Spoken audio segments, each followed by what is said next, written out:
Hello friend, welcome to PC mania. तो आज हम 13 जून का द हिंदू एडिटोरियल एक्सप्लेन करेंगे। तो अगर आपको हमारा वीडियो अच्छा लगता तो हमारे वीडियो को लाइक करिए, शेयर करिए और हमारे चैनल को सब्सक्राइब करिए। और अगर आपको कोई सुझाव देना है या कुछ भी ऐसा आपको बताना है क्या कमियां रह गई हैं तो आप कमेंट बॉक्स में डालिए, ताकि हम अपने कंटेंट को इम्प्रूव कर सकें और आपको बेहतर से बेहतर कंटेंट प्रोवाइड कराने का प्रयास करें। तो आज का जो कोटेशन है उसको देख लेते हैं फ्रेंड्स। तो आज का कोटेशन हमारा है कि piece can not be kept by force, it can only be achieved by understanding. तो ये क्वेश्चन लिखा गया था एल्बर्ट आइंस्टीन जी द्वारा। इनका कहना है कि जो शांति वार्ताएं होती है, जो शांति होती है, वो कभी भी किसी के ऊपर थोपी नहीं जा सकती है जो जोर जबरदस्ती करके, बल्कि वो अंडरस्टैंडिंग से ही डेवलप हो सकती है। अगर हम आज के परिप्रेक्ष्य में लेते हैं तो देखिए, इंडिया और चाइना के मध्य काफ़ी बॉर्डर का इशू था और एक वॉर लाइक सिचुएशन बनती हुई दिख रही थी। लेकिन जब दोनों देशों ने अपने अपने अपने इंटरेस्ट को समझा, क्या क्या उनका इंटरेस्ट था, दोनों में वार्ताएं हुई और जो एक कहते हैं कि जो जो चीज़ें थी धीरे धीरे अब नॉर्मलाइज होती हुई दिख रही हैं। मतलब ये बातें करने से ही अंडरस्टैंडिंग, दोनों के अंडरस्टैंडिंग से ही जो है ये डेवलप हुआ और अभी देखिए जो सिचुएशन है धीरे धीरे नॉर्मलाइज होती हुई दिख रही है। ठीक है, तो ये हुआ हमारा आज का क्वेश्चन। तो आज का जो एडिटोरियल है उसको हम डिस्कस करते हैं फ्रेंड्स। तो आज हमारे पास ज़्यादा इंपॉर्टेंट आर्टिकल नहीं है, एक ही इंपॉर्टेंट आर्टिकल है, लेकिन कुछ इसमें और हैं, उसमें थोड़ा सा हम डिटेल में आपको समझाएंगे। पहला क्या है, पहला थोड़ा सा पॉलिटिकल बायस्ड इशू आपका आर्टिकल है कि जैसा कि हम देख रहे हैं कि एमपी में आपका और कर्नाटका में जो गवर्नमेंट का कह सकते हैं कि एक फेरबदल हुआ। पहले कांग्रेस थी, अब उसके बाद भाजपा आ गई। तो ये हमको जानने की आवश्यकता नहीं है कौन सी गवर्नमेंट आई कौन सी गवर्नमेंट नहीं है, बस हमको ये जानने की आवश्यकता है कि वो किस तरह जो उनका मैकेनिज़्म था वो किस तरह मतलब चुनाव होने के बाद भी वो हुआ। तो देखिए, एक 10 शेड्यूल जो हमारे कॉन्स्टिट्यूशन में 10 शेड्यूल है वो एंटी डिफेक्शन लॉ है। ठीक है, वो क्या होता है फ्रेंड्स, ये पहले तो जानते हैं कि ये कैसे आया। तो ये हमारा 52nd कॉन्स्टिट्यूशन में आपका अमेंडमेंट हुआ था 1985 में, उसी के थ्रू जो है इसको लाया गया था। और ये क्यों लाया गया था फ्रेंड्स, और ये होता क्या है पहले ये जान लेते हैं। तो देखिए, जब कोई भी लेजिस्लेचर एक पार्टी को छोड़कर दूसरे पार्टी में जाता है तो उसको उनको डिसक्वालीफाई करने के लिए, भाई अगर आप एक पार्टी छोड़कर दूसरी पार्टी में जाएंगे, मान लीजिए कोई पार्टी है वो मेजॉरिटी में है, अगर कोई 3-4 आपके जो मीन्स लेजिस्लेचर हैं, एमपी या एमएलए हो गए, अगर वो दूसरी पार्टी में चले जाएंगे तो जो उनकी मेजॉरिटी है वो कम हो जाएगी। मेजॉरिटी कम होगी तो उनकी जो सरकार गिर जाएगी, तो फिर से चुनाव कराने पड़ेंगे, या फिर जो दूसरी पार्टी के होंगे फिर वही फिर अपनी शो करें मेजॉरिटी, मतलब जो आपके प्रेसिडेंट होंगे या फिर आप गवर्नर होंगे या फिर जो आपके मतलब होंगे मिलनी, तो वो मीन्स उनके पास जाके आप कहेंगे भाई कि हम जो हमारी सरकार बनाई। तो इससे क्या होगा, इससे जो एक डेमोक्रेसी में जो ट्रस्ट होता है वो लोगों का जो है उसमें टूट जाता है। तो इसलिए जो आपका एंटी डिफेक्शन लॉ है इसमें बनाया गया था। मतलब कोई भी अगर आपका लेजिस्लेचर दूसरी पार्टी में जाता है तो जो उस आपका जो हाउस की जो उनका मेंबरशिप होता है वो खो देते हैं। तो ये आपका एंटी डिफेक्शन लॉ, इसमें पूरा प्रोसीजर बताया गया है कि कैसे कैसे होता है मेनली।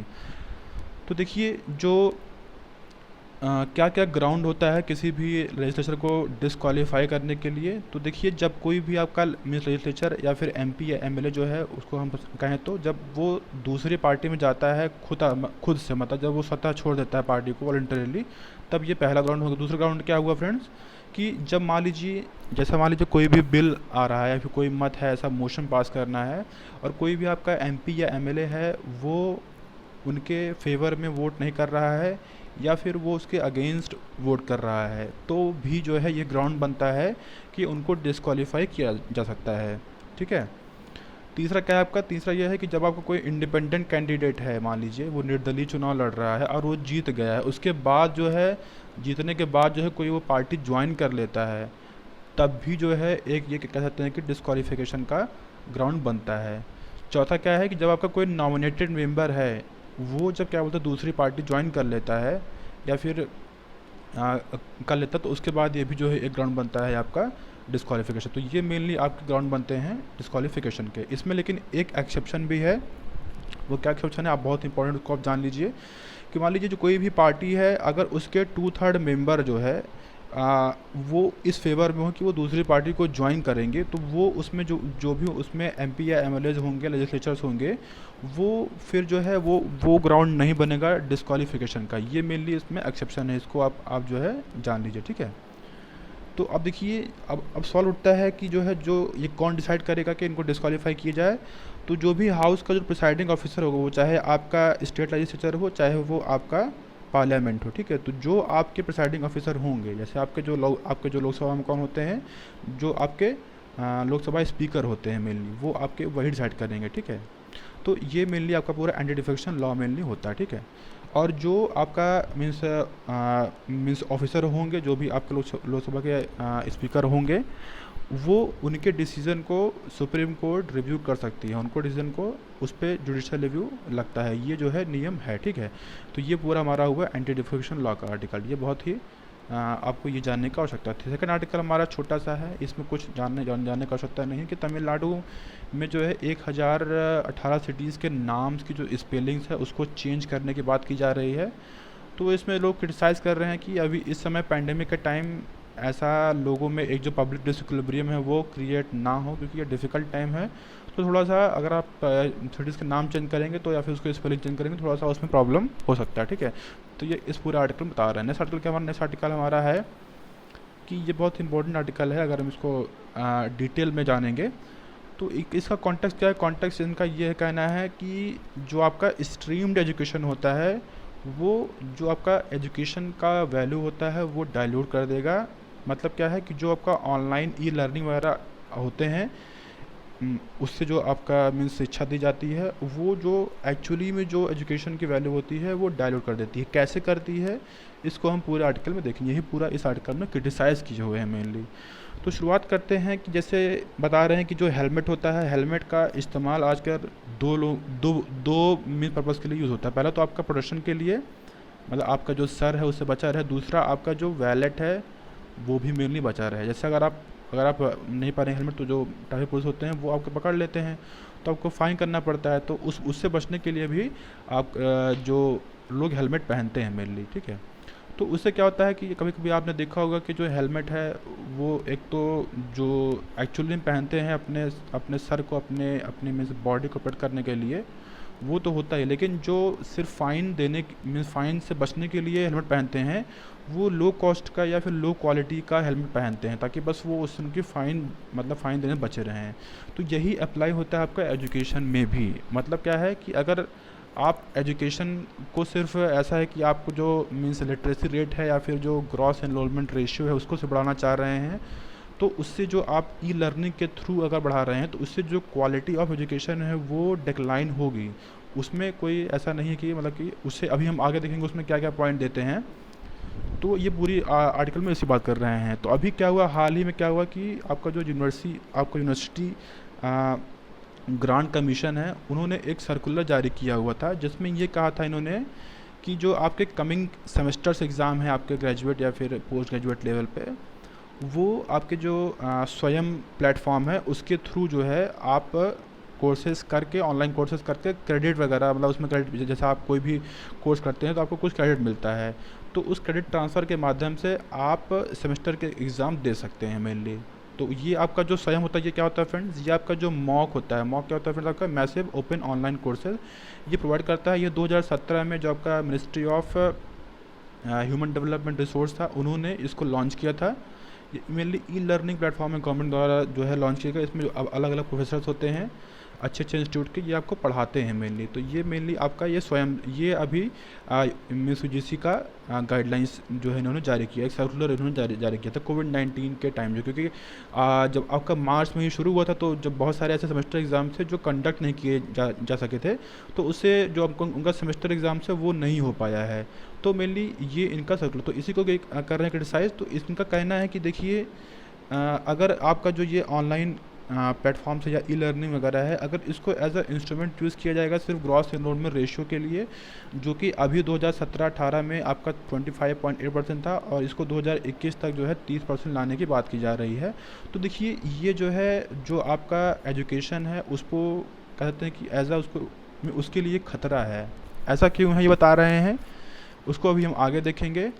इसमें बता रहे हैं कि देखिए, जो आपका ई लर्निंग होता है, मेनली ई लर्निंग मतलब क्या है, सिंपल आपका कम्बिनेशन ऑफ कंटेंट और कंजम्पशन। मतलब आप कंटेंट प्रोवाइड करा रहे हैं ई लर्निंग पे, और जो स्टूडेंट हैं वो मेनली उसको कंज्यूम कर रहे हैं, जो लेकिन यही सिर्फ एजुकेशन का पर्पज़ नहीं है, ये आपका ई लर्निंग का पर्पज़ है मेनली, ठीक है। तो इसमें देखिए ऐसे बहुत सारे इश्यूज़ हैं, जैसे आपका जो हायर एजुकेशन का इंस्टीट्यूशन है उसको बढ़ाना, या फिर जो उनके वहाँ पे सीट्स वगैरह हैं उसको बढ़ाना। मतलब इन सबको बढ़ाने के बजाय अगर आप ऑनलाइन डिग्री प्रोग्राम्स वगैरह प्रोवाइड कराएंगे सिर्फ़ और सिर्फ आपका ये ग्रॉस एनरोलमेंट रेशो बढ़ाने के लिए, तो ये जो एजुकेशन का रियल वैल्यू है उससे वो डिक्लाइन, उसमें कह सकते हैं कि थोड़ा सा उसमें एक कमी देखने को मिलेगी। तो देखिए उसमें होता क्या है कि जो आपका मॉक बेस ई लर्निंग होता है, जो हमने देखा था मैसिव ओपन ऑनलाइन कोर्सेज होते हैं, ई लर्निंग के प्लेटफॉर्म्स होते हैं, जैसे जैसे हमने देखा स्वयं वगैरह, और भी बहुत सारे प्लेटफॉर्म हैं आपके। तो ये क्या करते हैं मेनली, ये आपका टॉप डाउन अप्रोच बढ़ाते हैं। मतलब क्या है कि जो टीचर टू स्टूडेंट डायरेक्टली आपका लर्निंग इसमें होता है। तो इसमें क्या होता है, इसमें जो टीचर होता है वो मेनली कंटेंट को क्रिएट करेगा, पीपीटी फाइल बना के आपको जो है उसको एक्सप्लेन करेगा, और जो आपका स्टूडेंट होंगे वो मेनली उसको कंज्यूम करेंगे।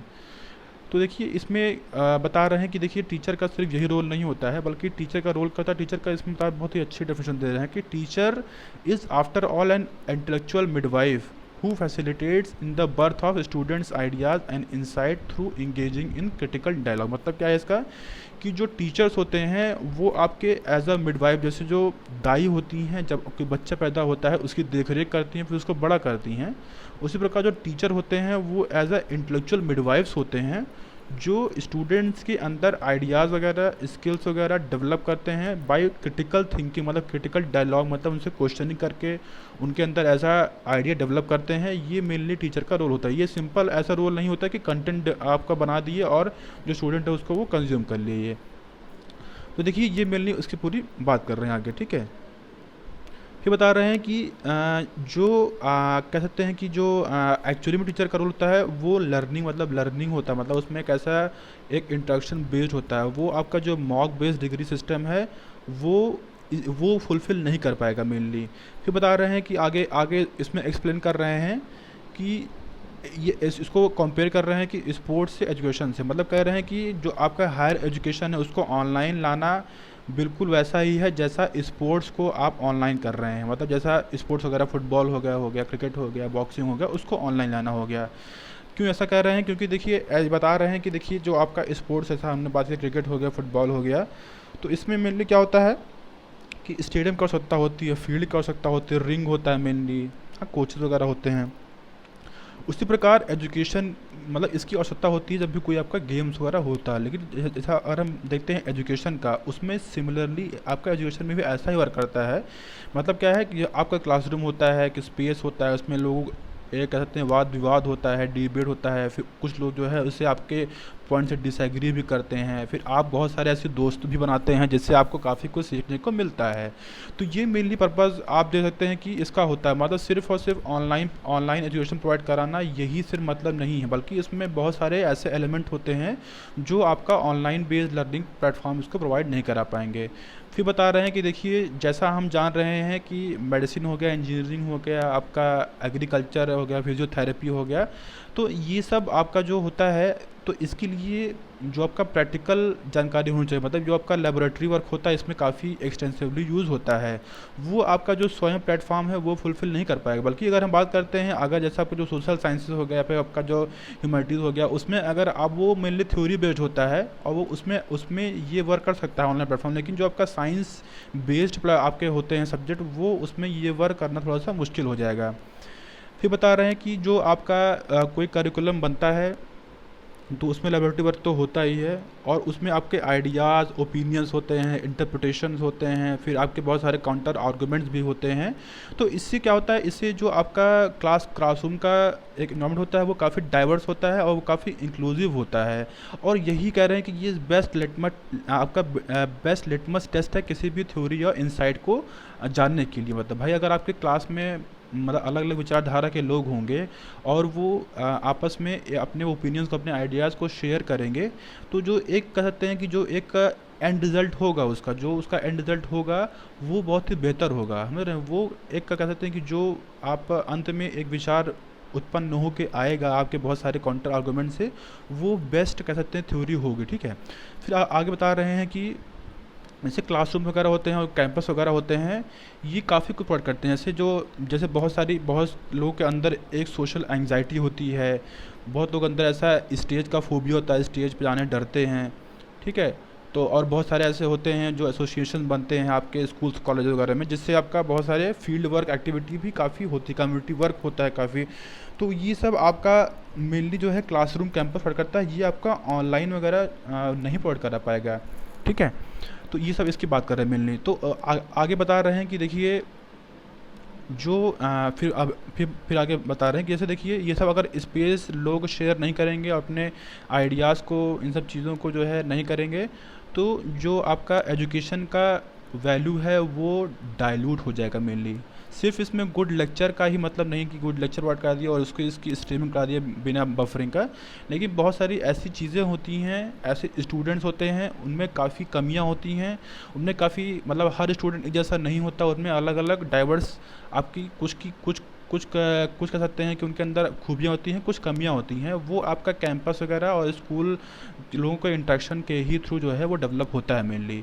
तो आगे अंत में ये कह रहे हैं कि देखिए ये सब प्लेटफॉर्म्स जो हैं, ये अभी जैसे पैंडेमिक है, लॉकडाउन सिचुएशन है, उसमें क्लासरूम्स वगैरह को कॉम्प्लीमेंट करने के लिए हो सकते हैं, लेकिन अगर यूज़ किया जाए ग्रॉस इनरोलमेंट रेशियो बढ़ा करने के लिए, या फिर इसको यूज़ किया जाए जैसा हमने बात किया कि सिर्फ़ और सिर्फ आगे जैसे हमने देखा कि हेलमेट वगैरह लोग पहनते हैं मेनली फ़ाइन को अवॉइड करने के लिए, तो ये करना ये ठीक नहीं है। इसमें ये पूरी मेनली बात करते हैं आगे। तो आगे मेनली यही कह रहे हैं कि अगर इसको आगे कंटिन्यू किया जाएगा तो जो आपका एजुकेशन सिस्टम है वो मेनली वो डाइल्यूट हो जाएगा, जो मेनली जो एक उसका रियल पर्पस है वो खो देगा मेनली। और उसमें अंत में कह रहे हैं कि इसमें काफ़ी मल्टीपल कंक्लूजन, मतलब बहुत सारी ऐसी कमियां आकर निकलेंगी, जिससे जो एजुकेशन का जो सही वैल्यू है वो ख़त्म हो जाएगा मेनली। तो ये वो हमारा आज का आर्टिकल फ्रेंड्स। तो आज का जो क्वेश्चंस है उसको देख लीजिए फ्रेंड्स, आप स्क्रीन को पॉज करिए और इसको लगाने का प्रयास करिएगा, और इसका आंसर जो है हम कल डिस्कस करेंगे फ्रेंड्स। तो आज के लिए इतना ही फ्रेंड्स, थैंक यू।